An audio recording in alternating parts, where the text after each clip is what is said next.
Hello, my hojos. 2026 has been a relatively stacked year when it comes to new manga releases, and I've been trying my best to keep up with all of them. But as I am merely one human being, many of these series end up collecting dust on my shelves as I instead go for ongoing series.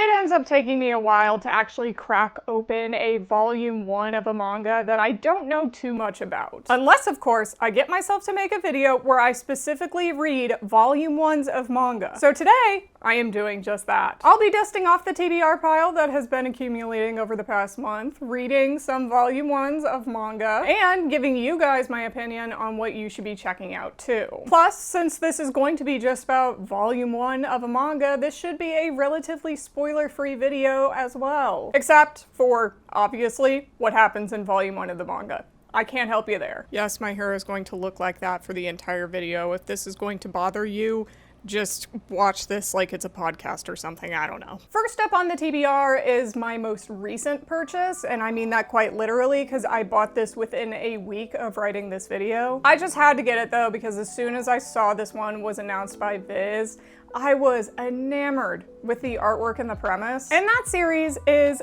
Champion of the Rose by Kat Aquino and Dominique Duran. So, what is this all about? The manga follows a young man named Ray who lives in the slums with his two closest friends. The three of them are just trying to make a living and get by so they can return to their home country, Hamala, that they were taken from during the war. On the death day of the Empire of Sagrada's only prince, the three find themselves an opportunity to raid the richest church to get their ticket out of there. However, when doing so, they run into a young girl who just so happens to be the kingdom's next heir, the Princess Rosa. Rosa has found her own set of problems as her father, the king, is set to marry her off to whoever wins the Empire's biggest tournament. Desperate to keep the throne for herself to enact change from within, Rosa decides to hire her own gladiator to fight in the tournament, which just so happens to be Ray, after the two meet in the church he was about to raid. After a terrible turn of events, Ray ends up fighting for Rosa with his partner by his side,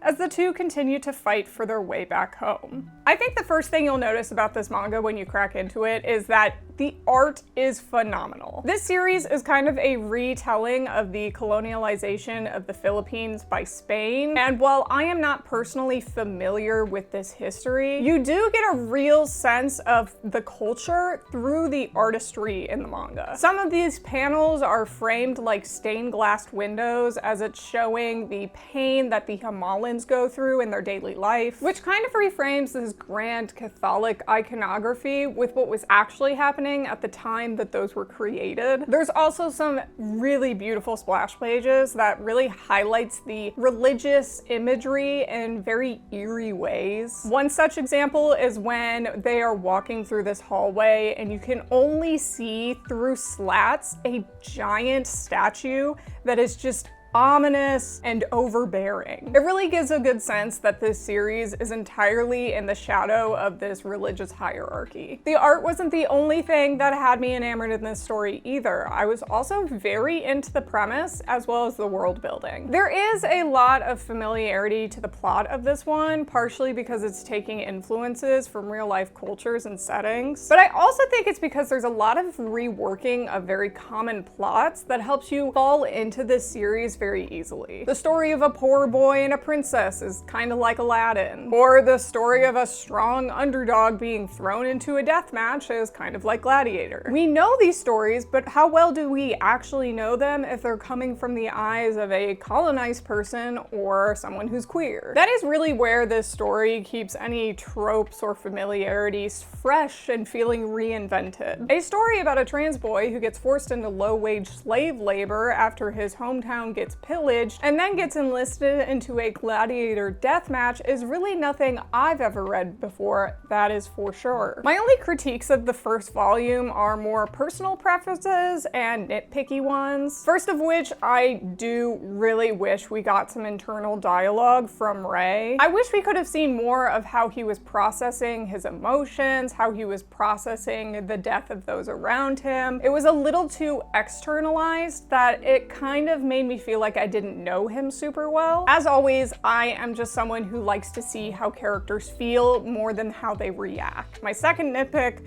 is the pacing was so fast in this volume. I was actually unsure while I was reading this if this was just going to be a one-volume manga or if this is going to be an ongoing series, because that's how fast the pacing felt. There were so many montages that would just blow through certain battle scenes, and I was like, oh, okay, so we're going really fast because we have to finish this all in one manga. But then, by the end, it said to be continued. So there is going to be more. However, I would definitely say this is overall an amazing first volume for what I hope is a long-running series for this Filipino duo. Make sure to check this one out because I feel like this one falling into the Viz Originals line might have a couple people passing it on their radars, but this was a really solid first volume and I highly recommend you guys read it too. The next manga I finally sat down to read is Whoever You Are, I Love You by Keiku Hagiwara. This is a series I've actually known about since before it was published in English because it comes from one of my favorite josei magazines, Be Love. Plus, it also comes from an author whose work I've read before. If any of you guys have checked out Show It To Me Baby before, I believe it's on Manga Plaza. Despite both of those things though, this one sat on my shelf for a couple weeks before I finally decided it is time to read it. I definitely should have hopped on this one as soon as I bought it though, because I was hooked on this first volume. It was so good. The series is about this down on her luck 30-something named Yuki. She doesn't have permanent employment, she doesn't have a husband, and her father has been sickly for a few years now. Her one small joy is her boyfriend, who she met on a dating app that gave her the validation of feeling needed. However, it's clear to us as the reader that Yuki is getting taken advantage of by him. He's using her for sex and getting her to do shady work by matching with other men on the app still, then having him meet them. This eventually comes to bite her in the ass when a man named Shun corners her at her office job. There he tells her that his brother is dead and the last person he contacted before acting weird was Yuki. Although it takes some convincing, Yuki finally has her eyes open to the situation at hand. Her boyfriend is dangerous, and she's an accomplice. The two end up pairing up together to figure out the web of lies that Yuki has been woven into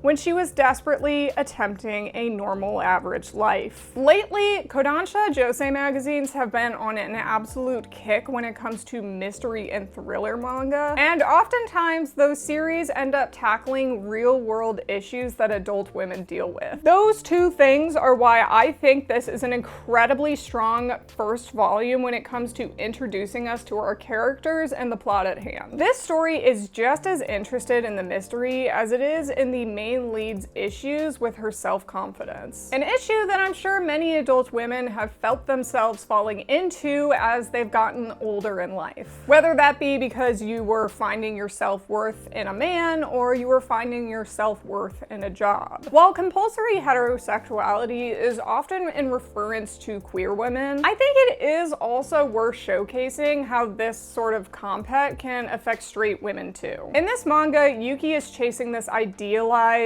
version of what a woman should be in her 30s, where she's happily married and has kids and is posting about it all the time. She's pushed into this idea because of her friends, her family, what she's seeing online, what others are telling her. And she's also putting these expectations on herself and making herself feel bad because of them. All leading her to make these really horrible decisions that are only going to benefit this idealized happy life that she has in her head. And this all culminates in this really heartbreaking scene about halfway into volume 1 where Yuki just can't take this pressure anymore and she breaks down. It was such a visceral scene that made me just feel so bad for her, even if she is also kind of a perpetrator of this, because you really get the sense that she has been indoctrinated by this idea and she is finally coming out of it. The only slight falter in this one so far is that Some of the stuff to have the mystery move forward feels a little bit unrealistic. It kind of feels like the other main character, Shun, is just able to find anything he needs to when he wants it. It's like someone explained that he's got pretty good tech skills, and I'm wondering if they'll give us any more information on why he can do this. But it does kind of feel a little like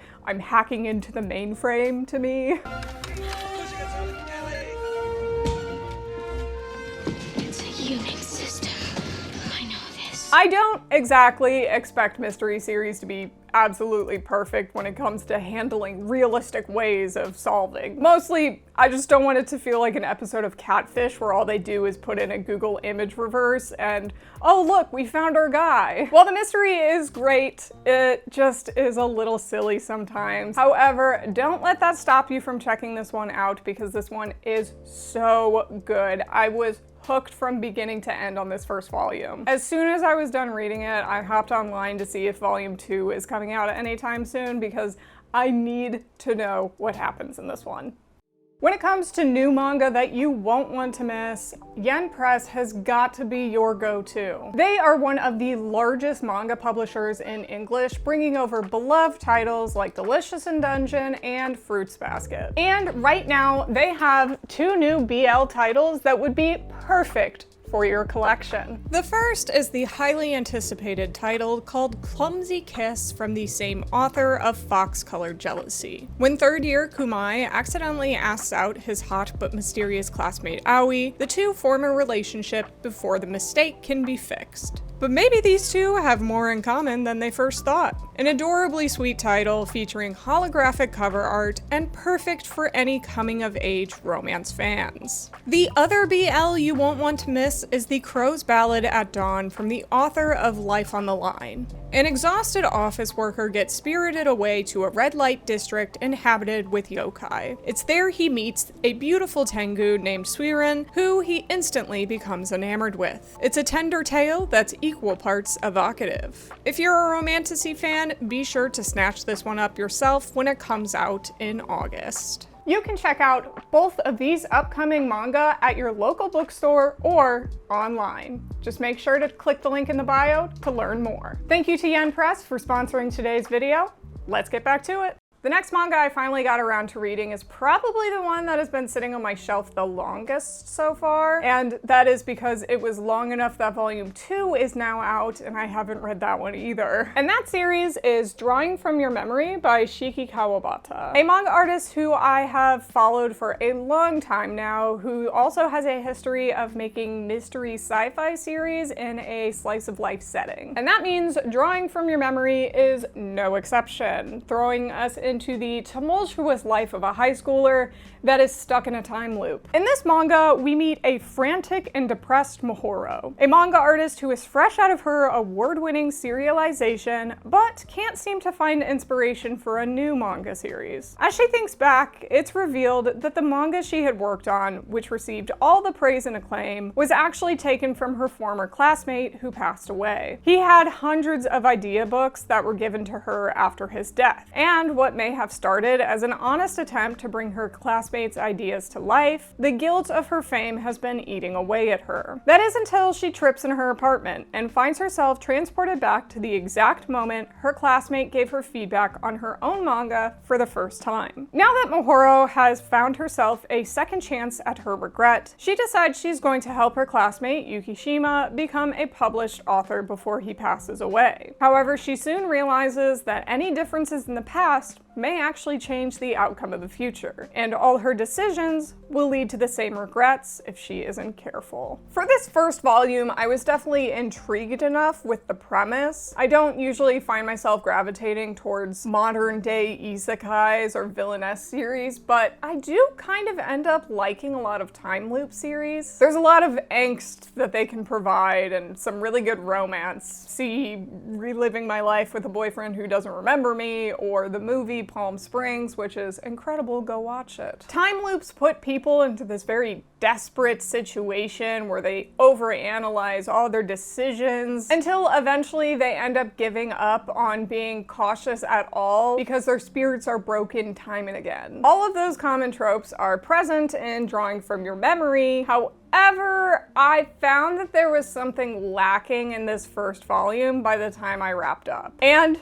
after mulling it over, I honestly think it might be the gender dynamics in this one. So historically, women have often had their work stolen, usually by their husbands, and published without their consent. Here, it's showing that a woman is doing this, even though for all intents and purposes, she was kind of given consent to use his ideas by his family. It also kind of shows Mahoro as this talentless, idealist artist who is only good at drawing because she was copying her classmates' work. And where it starts in the future, before it goes into the time loop stuff, she is shown to have talent, but it keeps being like, oh, but it's all because of her classmate. Logically, I get why she would be guilty about this. I'm not saying she shouldn't be guilty. She clearly cares about her classmate and regrets his passing, and a lot of this guilt is just because she wishes he was still around. It just feels a little backwards, and especially with how women are often taken advantage of in artistic endeavors. So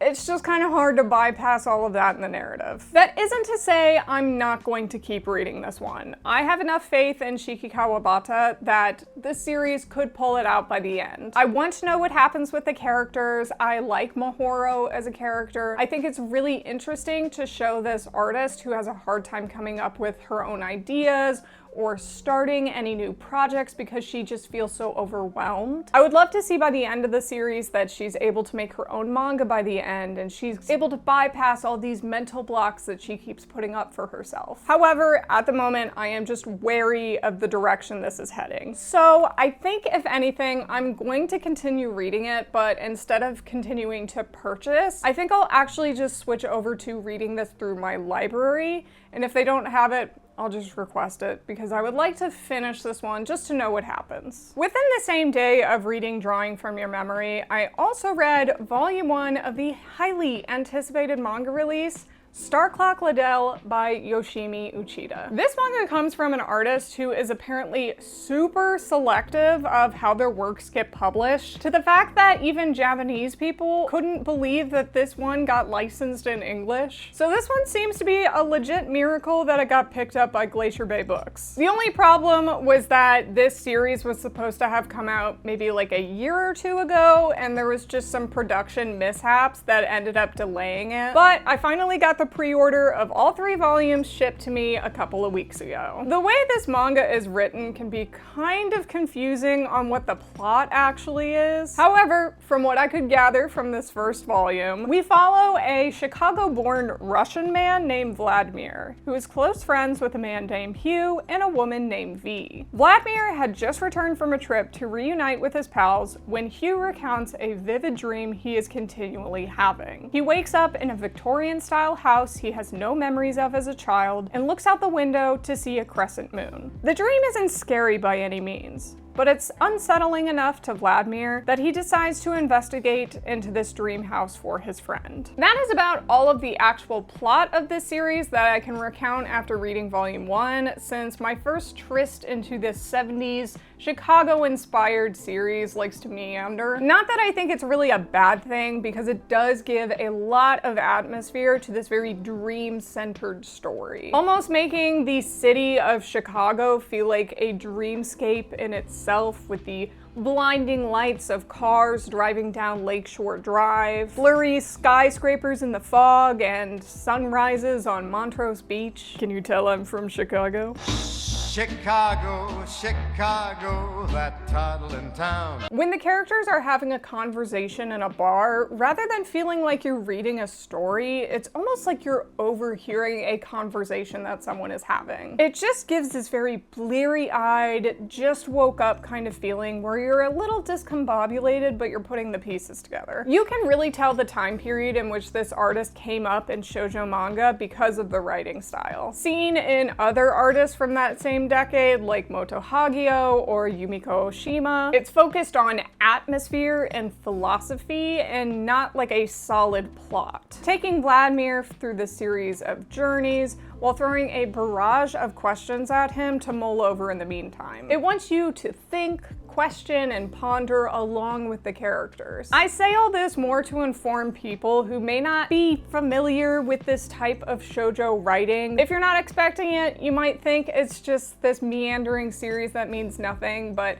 I promise you, this is so emblematic of 70s shoujo manga. The last thing I want to mention though is that the art in this manga is second to none. I have not seen artwork that has looked this gorgeous probably since I read Mars. The faces of the characters almost feel like they were hand sculpted off of the page with these beautiful statue-like faces and noses. The way that contrast is used with the inking is giving this really nice curve to every line. If it wasn't so clearly manga art, you might almost mistake some of the illustrations for photographs. There's also some really great use of effects that draw your eyes naturally throughout the page, whether it's from one panel to the next or just the top of the page to the bottom of the page. There is so much intention and just an eye for artistry in this. It was so gorgeous to look at. I'm honestly not surprised that people from Japan were clamoring to get this one because they couldn't get it themselves. This manga is beautiful. Luckily, I had already pre-ordered all 3 volumes of the series, so I can pick up volume 2 as soon as, you know, I can get myself to read it. I love this first volume. I really think you guys should check it out too, especially because it's like a vintage josei manga series from a magazine that is defunct. It's just crazy that we got this manga, and I really hope we can get more stuff like this. So check out Star Clock Liddell. It was just so good. To clear off my ever-growing TBR list, we have one last highly anticipated manga that released last month, and that is Billy Bat by Naoki Urasawa and Takashi Nagasaki, a manga that was said to be unpublishable due to the fact that there is a lot of appearances of Disney characters in the series and people were worried about copyright. Whether that's an actual true reason why this series was having such a hard time being published in English is yet to be seen, but I do offhandedly know that a couple publishers tried to pick this one up and it eventually fell through until it ended up with Kana, who in fact was actually kind enough to send me this free copy to try out myself. Why is this manga referencing Disney?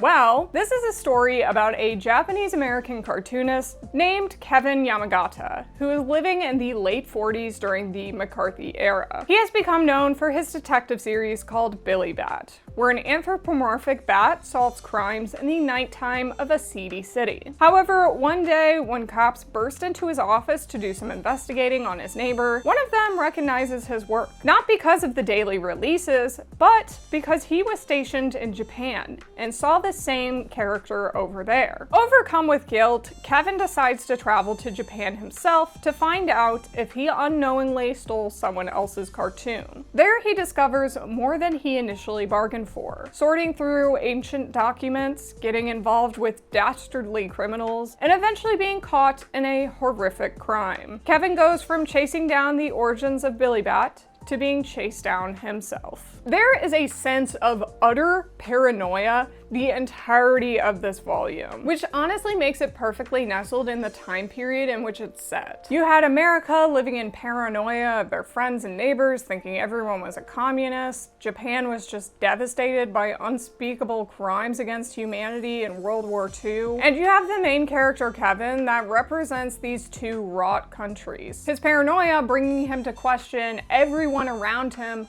and himself, to the point where he consistently blurs reality with his own comic. Is he living in the world of Billy Bat? Is he Billy Bat? Is everything actually one giant conspiracy and he has no actual control over what is happening? On top of this, I also feel like kind of knowing the historical context between cartoons and manga adds another layer to this series. I recently read this book from my library called A New History of Japanese Comics, which covered a lot of pre-manga history. Essentially what I got from it is that comics started in Japan because Japanese artists would trace over American comics that got imported and they would republish it as Japanese comics. And this is how many Japanese artists gained recognition and kind of moved into manga as time went on. This aspect of the history is pretty interesting given the fact that this manga shows an American cartoonist taking the work of a Japanese cartoonist cartoonist. Through the lens of a manga artist who published this series in 2008, I almost wonder if this is kind of a inversion because now American artists are trying to copy manga art. Based on this one volume alone though, who's to say? I just thought that was an interesting aspect that I wouldn't have known if I hadn't read that research book. I can say though, I was absolutely loving what I read so far of this manga. It is a mystery thriller through and through, and it has actual historical figures that are scattered throughout, which I think is only going to increase as the series goes on. I think it was a stroke of genius to have the actual pages of Billy Bat comics as the first thing you read to really get you into the mindset of the artist that you're going to be reading about. And it really makes it so that fiction blurs with reality for the reader as well as the main character. My only issue so far is that I know this manga is going to be 20 volumes long, which means this is going to be a huge commitment to collect. And I just don't know if I am in for that length of time. So I do think for Billy Bat, I might also opt for going with the library on this one because I do want to continue to read it, but knowing it's going to be 20 volumes long, I just don't know if I want to take up all that shelf space with this series. Other than that though, definitely recommend this one to anyone who's a fan of Urasawa. If you've checked out Monster before, if you like 20th Century Boys, definitely check out Billy Bat. This is going to be quintessential Naoki Urasawa. After reading these 5 volume ones of new manga, I can finally clear off the backlog that I have been putting off. I think of the bunch, Star Clock, Liddell, and Whoever You Are, I Love You were definitely the ones I was most excited to keep reading, and Billy Bat was a very close third. Champion of the Rose was a really good opener, and I'm excited to see more of what happens in that one. I kind of went in not knowing much about it, and I am really glad I read that one. Of the 5, I think the only one I actually just did not enjoy and I was hoping I would enjoy was Drawing From Your Memory. I was a little disappointed. But even then, I'm glad I checked out volume 1 because at least now I know I can continue reading it through my library instead of wasting money on it. To wrap it up though, I hope you guys were able to find a new manga that you would like to check out yourself, even if this video was mostly for the selfish purpose of me clearing out my manga TBR. Oh my god, but I just cleared it off!